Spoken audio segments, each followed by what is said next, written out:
प्रिय छात्रों, हिंदी के इस शिक्षण सत्र में आपका हार्दिक स्वागत है। आज हम राष्ट्रकवि मैथिली शरण गुप्त द्वारा रचित गीत शीर्षक कविता के प्रथम छंद का अध्ययन करेंगे। यह उनके प्रसिद्ध महाकाव्य साकेत के 9वें सर्ग से अवतरित है, जिसमें उर्मिला की विरह व्यथा का मार्मिक चित्रण किया गया है। छंद देखें। निरख सखी एक खंजन आए, फेरे उन मेरे रंजन ने, नयन इधर मन भाए, फैला उनके तन का आतप, मन से सर सर साए, घूमे वे इस ओर वहाँ, ये हंस यहाँ उड़ छाए, करके ध्यान आज इस जन का, निश्चय वे मुस्काए, फूल उठे हैं कमल अधर से, यह बंधुक सुहाए, स्वागत स्वागत शरद भाग्य से, मैंने दर्शन पाए, नभ ने मोती वारे, लो ए अर्शु अर्घ्य भर लाए। संदर्भ।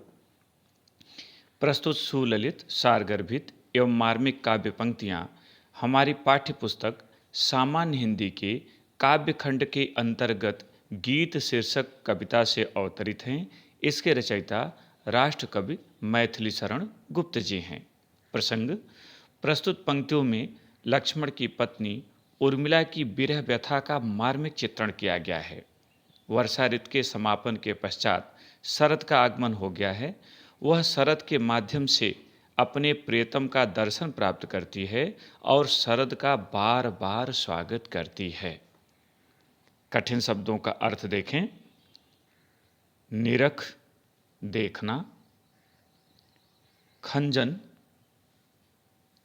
सुंदर नेत्रों वाला एक पक्षी, रंजन मन को आनंदित करने वाले अर्थात प्रियतम लक्ष्मण, आतप धूप गर्मी, सर सरोवर, सरसाए सरसता हरा भरा होना निर्मल होना,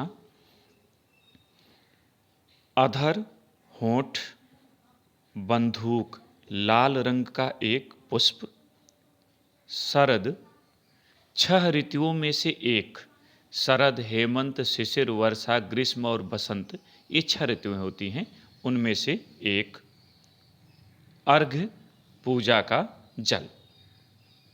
व्याख्या देखें। बिरहणी उर्मिला अपनी सखी को संबोधित करते हुए कहती है कि हे सखी देखो, एक खंजन पक्षी यहाँ पर आ गए हैं। इन्हें देखकर ऐसा लगता है जैसे फेरे उन मेरे रंजन ने नयन इधर मन भाए। मेरे मन को आनंदित करने वाले प्रीतम लक्ष्मण ने अपने खंजन पक्षी के समान सुंदर नेत्रों को मेरी ओर घुमा दिया है। इसी कारण एक खंजन पक्षी यहाँ पर आ गए हैं। फैला उनके तन का आतप, चारों तरफ उनके शरीर की गर्मी ही धूप रूप में फैली हुई है, अर्थात उनके तप की जो उष्मा है वही चारों तरफ फैली हुई है। मन से सरसर साए, और उनके मन की सरसता की तरह, निर्मलता की तरह सरोवर फिर से हरे भरे हो गए हैं, कमलों से युक्त हो गए हैं। घूमे वे इस ओर वहाँ, हंस यहाँ उड़ छाए। वन पथ पर जाते समय आज वे निश्चित ही मेरी ओर मुड़े होंगे, घूमे होंगे, इसी की सूचना देने के लिए हंस पक्षी यहाँ पर उड़कर आ गए हैं। करके ध्यान आज इस जन का, निश्चय वे मुस्काए। आज उन्हें निश्चित ही मेरी याद आई होगी और वे मुस्कराए होंगे, उनके चेहरे पर एक मुस्कुराहट आई होगी। यही कारण है कि फूल उठे हैं कमल, सरोवरों में कमल खिल गए हैं, अधर से यह बंधुक सुहाए।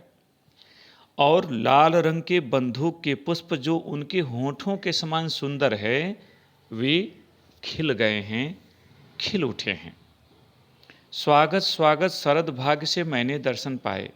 उर्मिला शरद ऋतु को संबोधित करते हुए कहती है, हे शरद, तुम्हारा बार बार स्वागत है। तुम्हारे ही कारण भाग्य से मैंने अपने प्रियतम लक्ष्मण के दर्शन प्राप्त कर लिए हैं। नभ ने मोती वारे, तुम्हारे स्वागत में आकाश ने ओस रूपी मोती के कणों को न्यौछावर किया है। वारे, न्यौछावर करना। लो ये अर्सु अर्घ्य भर लाए। लो तुम्हारे स्वागत में मेरे नेत्र भी आंसू रूपी जल लेकर उपस्थित हैं। काव्य सौंदर्य, भाषा परिष्कृत खड़ी बोली हिंदी, शैली मुक्तक, गुण माधुर्य, रस वियोग श्रृंगार, छंद गेय पद, अलंकार अनुप्रास तो प्रत्येक जगह होता है। यहाँ उपमा रूपक और उत्प्रेक्षा का एक भेद हेतुत्प्रेक्षा है। शब्द शक्ति, लक्षणायुम, वंजना। पद्यांश पर आधारित प्रश्न देखें।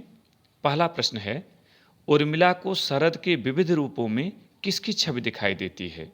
उत्तर, उर्मिला को शरद के विविध रूपों में अपने प्रियतम लक्ष्मण की छवि दिखाई देती है। प्रश्न दूसरा, उर्मिला अर्घ्य रूप में प्रदान करने के लिए क्या लाई है? उत्तर, उर्मिला अर्घ्य रूप में प्रदान करने के लिए अपने नेत्रों के आंसू रूपी जल लाई है।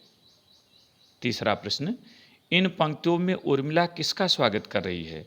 उत्तर, इन पंक्तियों में उर्मिला शरद ऋतु का स्वागत कर रही है।